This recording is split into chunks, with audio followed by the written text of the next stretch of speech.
All right. Well, good afternoon. Hello, everyone. And thank you to Zon for having me on for a few minutes to talk about the three new resins that Whitmix is getting ready to launch. There are a lot of resins out there available right now. Zon sells a lot of resins, of course, and you have a lot of choices. And, there's a lot of resins out there. You can go on to Amazon.com right now and get very inexpensive bottle of a resin. Of course, that would lead to print failures. And so 3D printers are really only as good as the materials they print. And so today, I would like to introduce you to three new resins to the Whitmix Veri brand 3D print resin lineup. My name is Chris Fry. I am the Director of Sales and Business Development for Whitmix Corporation and kind of want to take you through those today. So before we get going on the three new resins that we're getting ready to launch, just Whitmix resins overall, all of our resins have a 3-year shelf life. There are minimal mixing that's required. If you look at the IFUs for our resins, you'll see 5 minutes of mixing, and realistically, it's 30 to 45 minutes of vigorously shaking it by hand, and our resins are ready to go, ready to be poured into your tray. Our resins are odorless, and they're developed to be that way. Our chemists, they actually seek out raw materials that do not have much odor, which leads to a final product that is odorless. And then they are developed and manufactured at our corporate headquarters in Louisville, Kentucky. And then most importantly, and we hear this quite often with all of our resins, they're extremely consistent. You get the same results from our resins day in and day out. And as you can imagine, we're very proud of that. So if we go forward and look at the three new resins that are coming out December of 2023, so coming out later this month, as we sit here right now in early December, of course, we are just getting boxes and labels and kind of wrapping everything up, if you will, pun intended, based on where we are here in the season, the holiday season. So what we're getting ready to come out with is a try-in, an impression tray material, Veri tray, and then our Veri gum resin for those when you're doing implant models.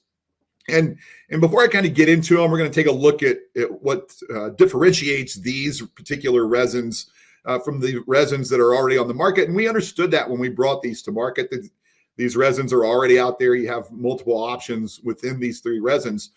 So, but what we did is we wanted to make it so that the lab was more efficient when using these resins. So really what we did is we looked at the post-processing and then looked at post-processing of the resins that are currently on the market and tried to make these much more efficient. So it brings an efficiency to the lab. So although there's a lot of resins in this space, these resins from a post-processing, from an efficiency standpoint, are more than and better than what's currently on the market today. So if we go and look at each one of them, starting with the Verident Try-In, a couple different things with it. For one thing, when you look at the highest fracture and compression strength that's on the market today, it's actually has higher fracture and compression than any of them currently on the market. And I can give you see here, of course, we do beta testing with all these resins, and you see a note here that we got from one of our beta testers. They sent us in a report, and they talk about one was accidentally dropped before curing and sustained no noticeable damage when compared to the one they were currently using had a chip after being dropped. And I can share a quick story with you. I was actually in a lab last week with one of our try-ins, printed try-ins, and the lab owner said we were standing there on a concrete floor, and she said, "What happens if I drop this?" I said, "Go right ahead," and she dropped it. It actually hit the knee of the person, bounced, hit the knee of the person next to me, and then spun around on the floor, and he picked it back up and handed it to her, and she said, "I'm impressed." So it is a very strong material, but keeping in line with what I was talking about, where what we were really looking at when we were developing these resins, we're making the lab more efficient when using them. And you've got a 32-minute total post-processing time for our try-in versus 67 minutes and 113 minutes in post-processing time when compared to two of the top try-ins that are currently on the market. So you'll see this as we start to go through with each of these resins. The Veri gum resin, again, with these gingiva resins that have to be have a certain amount of elasticity because of what you need to use them for. Because of that elasticity, they tend to be very sticky and tacky. So when we compare these to some of the resins that are currently on the market, there's no need to boil them in water for 60 minutes after you've print and cured them. There's no extensive alcohol baths. And what other manufacturers are doing, the reason you got to do the boiling and the long alcohol baths is they're trying to get that stickiness and that tackiness off of that elastic printed piece, which is very difficult. And so this one has been developed. It's just your standard 5 minutes in a dirty bath, 5 minutes in a clean bath, and then into your curing. And you can even see, once again, when we look at from one of our beta testers, it's not as sticky or tacky coming off the build plate. I have felt this product right out of the printer, and even right out of the printer, it's not very sticky or very tacky. So again, much like the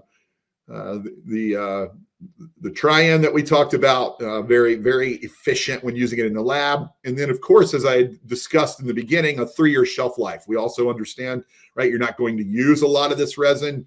You get a bottle of it, it's going to last a long time. So the good thing about buying a bottle of the Whip-Mix Veri gum resin, the resin is good for 3 years.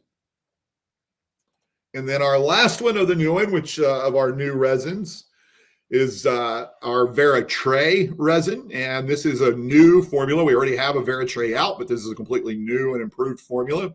And a couple different aspects with it. For one thing, unrivaled speed. It is actually one of the first tray resins and custom impression tray resins that can be printed at 500 micron slice thickness, and it does not affect the patient deliverable.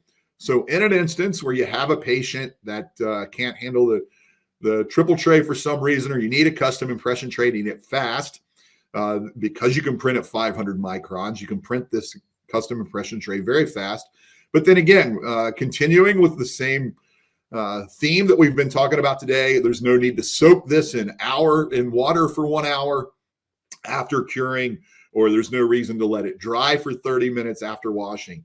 So once again, just like everything, as I've said, we understood when bringing these resins to market that these resins were already there from multiple manufacturers, but the goal was to make the lab more efficient. And so obviously when talking open source resins, which is what Whip-Mix resins are, the question is, what printers can I use them in? So we most certainly, a part of my job now is developing our resins, or getting our resins validated in as many printers as possible. So we are currently validated in a lot of the open source printers that are currently on the market. And I'm always looking day in and day out, trying to find new resins that or new printers, that we can validate our resins in. So our resins are currently validated in the printers that you see here. And then, of course, 2 out of 3 of these new resins are biocompatible. So that always leads to the next question is then, what curing unit do I need to use, or what curing unit is validated with these resins? And so you kind of see here, these are the curing units that we are currently have our resins validated in. I know the Accurata Curie Plus, which is almost the same as the Curie, but has the nitrogen hookup. We've got that. We're almost done with that. So that validation will be very soon. And you'll be able to cure these resins in the Curie Plus very soon. So these are the current units that we have on the market from a curing unit standpoint that our resins are validated with. We most certainly will be adding more to these in the future as well. So with that, I most certainly want to thank you for taking a few minutes to take a look at what we are getting ready to launch here at the end of December, and the new resins that we are adding to the Whip-Mix lineup. And again, all developed with the lab in mind, trying to make them more efficient. Thank you so much.